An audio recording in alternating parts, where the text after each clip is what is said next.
Nako, ito na ho. Kinumpirma na po ng Department of Justice, especially ang Prosecutors General, si Attorney Richard Anthony Padulyon, na si Harry Roque, abogado ni Duterte, at isa ho sa mga anti-Marcos na abogado, ay wala na dito sa Pilipinas.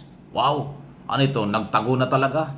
Hinahanap ito ng Kongreso dahil kinuntip ng Kongreso kasama yung kanyang asawa. Hindi na nawawala na ngayong kinasuhan dyan sa DOJ ng Presidential Anti-Organized Crime Commission, Qualified Human Trafficking, tungkol sa Pogo Operation. Aba, ngayon pala ay nasa abroad na at Abu Dhabi.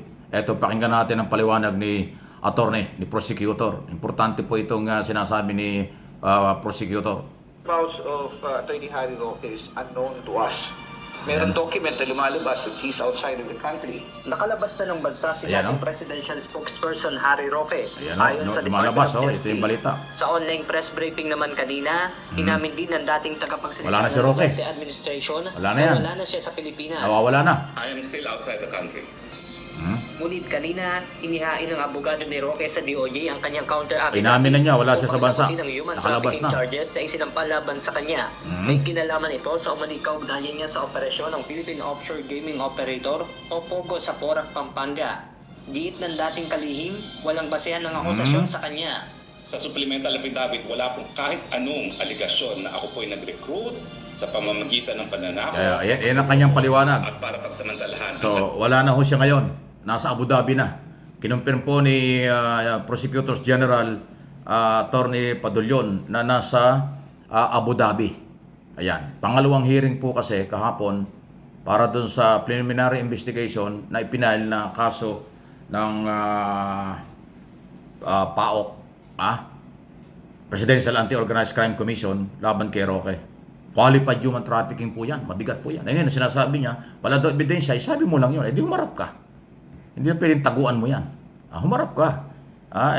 Sabi mo lang ebidensya. Bakit yan nagtatago? Bakit lumayas ng Pilipinas? Kasi non-bailable po yung kaso.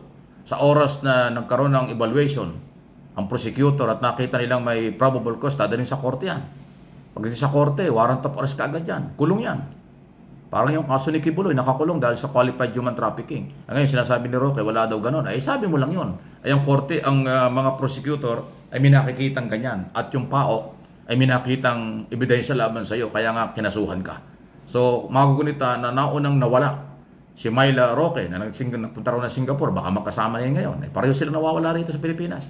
Parehong may contempt, na-contempt sila sa Kongreso dahil nga yung kanilang kayamanan biglang lumaki, hindi may paliwanag. Ayaw ipaliwanag kung saan ang galing ang kanyang kayamanan.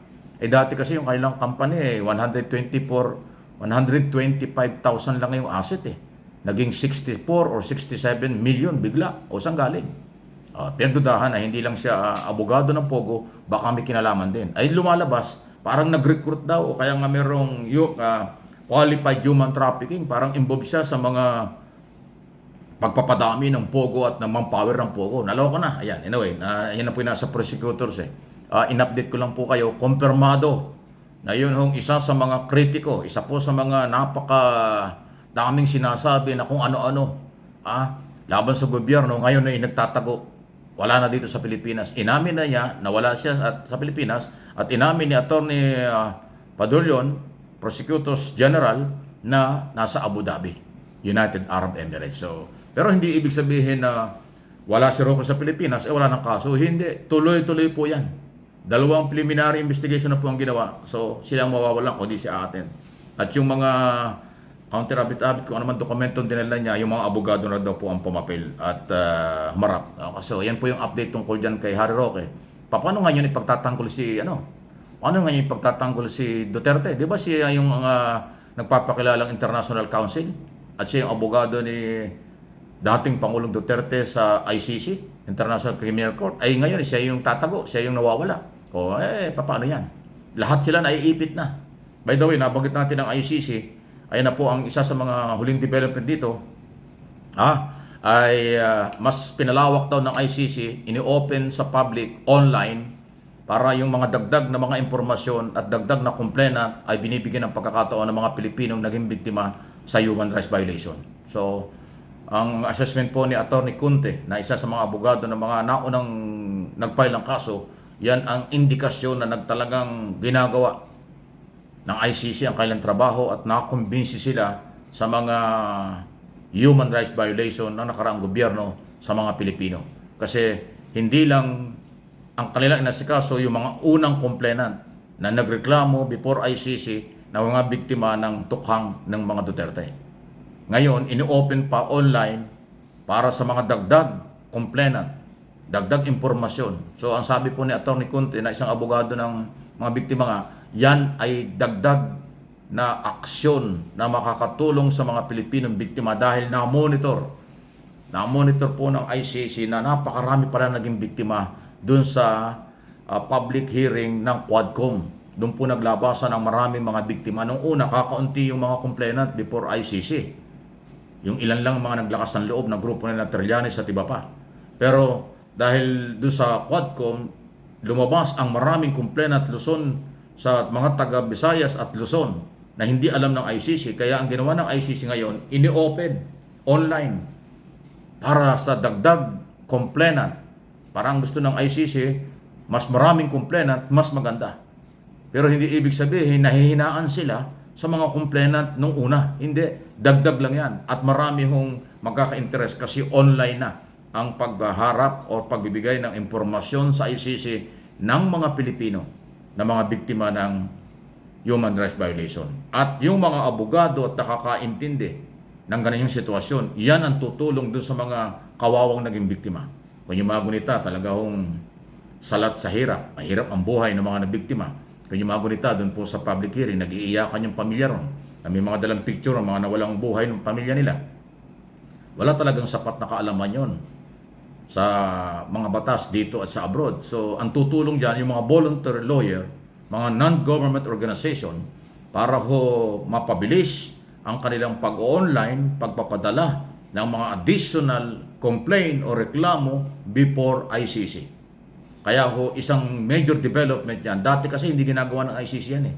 Pero ngayon ay umapila sila at i-open ang linya or kanilang opisina sa additional complaint. Aba, ay mabigat po yan.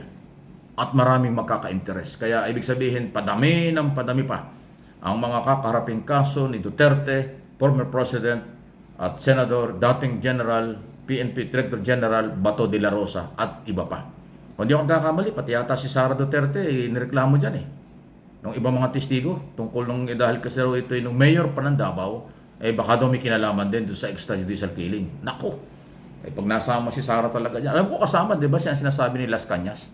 Na sila ay testigo sa ICC, yung mag-aamang Duterte ang kanilang nireklamo. So, hindi talaga bumababa ang tensyon. Lalo na ho sa linya, pila, ang daming mga cases na ipinaila ng gobyerno laban sa kampo ng mga Duterte. Duterte family, mga kaalyado nila, mga abogado nila, like Harry Roque.